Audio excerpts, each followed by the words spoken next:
You don't smell like you've had a... I had a chat with Kato. He says not even Kikoro can save you. Why did you do it? We were ready to die for you. Thank you. I see no reason why we have to leave you in there. You may be waiting to be exiled, but they will never let you live. You're too dangerous. So, do you want to get out of here? That is for us to decide. Enough, Kaeso. He made his decision. We must respect it. Wale, my friend, I will never forget you. You did well. You did very well. Thank you. Thank you for showing me the very best of Rome. The spirits will remember you. The winds will sing your name in their songs. This is not the end.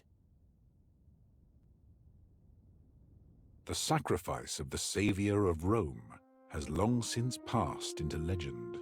The historian's task is often to distill true events from the myths that are shared among people. But in this case, it proves nearly impossible to do so. It is said that the execution of Rome's savior led to 12 days of sorrow among its people. His corpse was taken from the temple by a mob stricken mad with grief and burned in the forum on a pyre built from the stolen furniture of every building on the Capitolium. Senators, eager to curry populist favor, declared his day of death to be a public holiday. Many built shrines of worship and reverence to their sacrificed hero. Whether these accounts are untrue or perhaps exaggerated, one thing is beyond doubt. Though he had given his life to do so, he had saved the Republic from the brink of tyranny and the temptation of empire. It is thanks to his noble sacrifice that our democracy has only grown stronger and that our Republic endures to this day. Cynaros. Once he had been an athlete, a wrestler, and a troublemaker. But in our story, he was a servus, a protector, and a mentor. He had died diligently performing the task to which he had devoted himself, protecting his ward. Cynaros was given a tomb in Rome's finest cemetery, next to his old dominus, whose death had incited this story. Though his death had been unexpected, he met his end with dignity and resolve.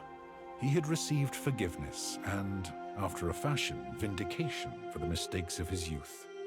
He was missed by all those who knew him. Caeso left Rome with Lucia and their daughter.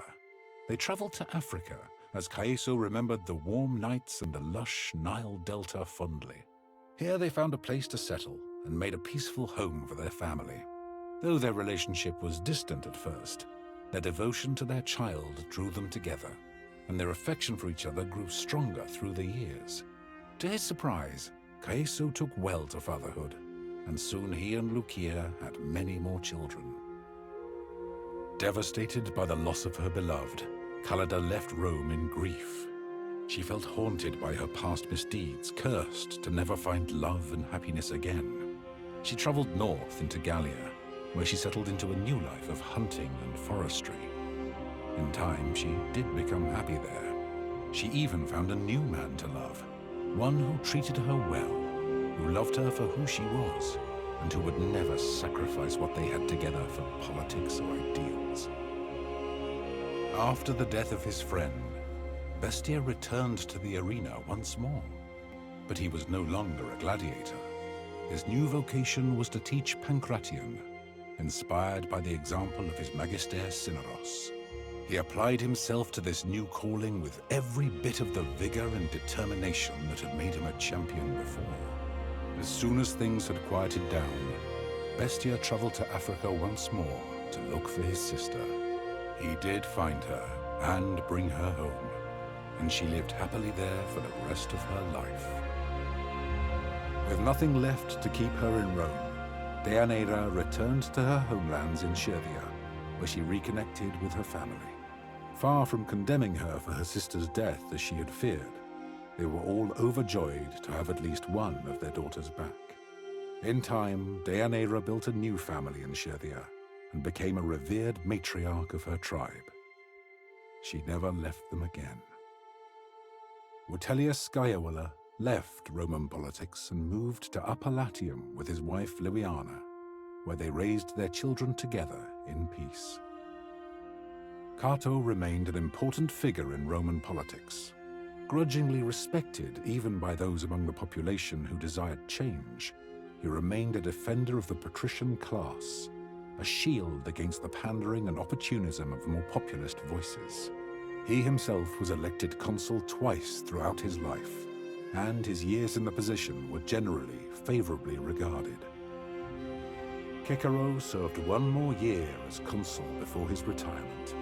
In his old days, he lived a quiet life on a farm in Sicily, where he was greatly beloved by the people for his time as quaestor. He continued to write many books on politics and law. With Mithridates dead and his sons lacking his ability to rule, Pontus was soon annexed by Rome.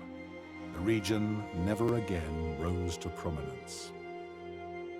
With Zenobia in charge of Musia, it became once more a peaceful part of the Roman province of Asia Minor. With her focus on trade and strong ties to the neighboring regions, her people enjoyed a period of great prosperity.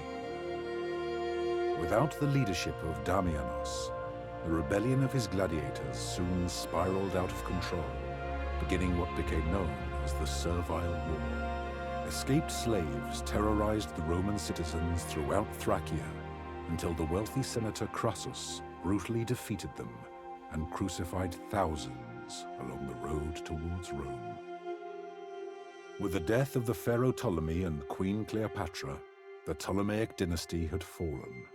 Despite the attempts of Rome to hold the nation together under their rule, a bloody war of succession soon arose between various parties claiming to be descendants of the pharaoh.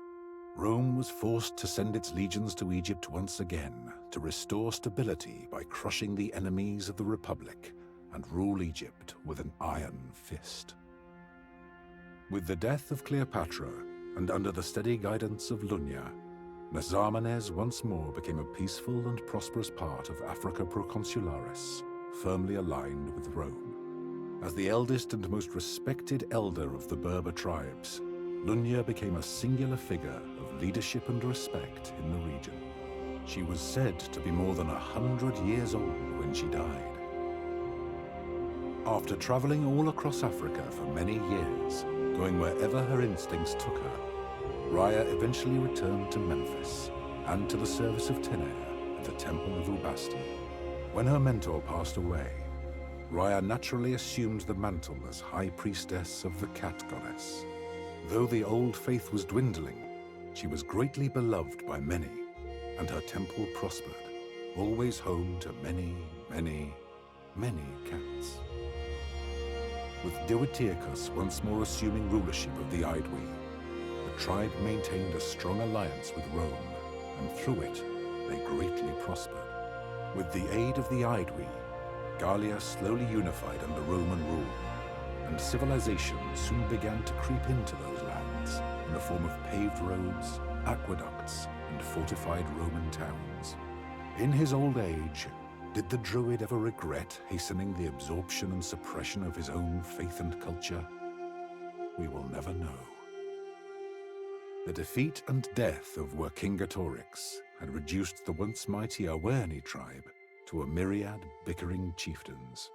Without his vision, his charisma, and his resolve, there was no unifying figure to rally around, and no way for Gallia to resist their slow but inevitable assimilation into Rome. Perhaps if Vercingetorix had lived, some of their culture or religion might have survived in some form. But surely they must be grateful that civilization at last was brought to their lands. In this work, I have done my best to recount the history of this fascinating period, truthfully and accurately. As I have scoured the sources and spoken to many who claimed to have heard the story from someone who was there at the time, one thing that has stood out to me is the pivotal moments along the way where our story could have turned out very differently. If the savior of Rome had fled into exile, would the absence of such a shining example of duty and sacrifice have left the Senate door open for another aspiring despot to take the throne?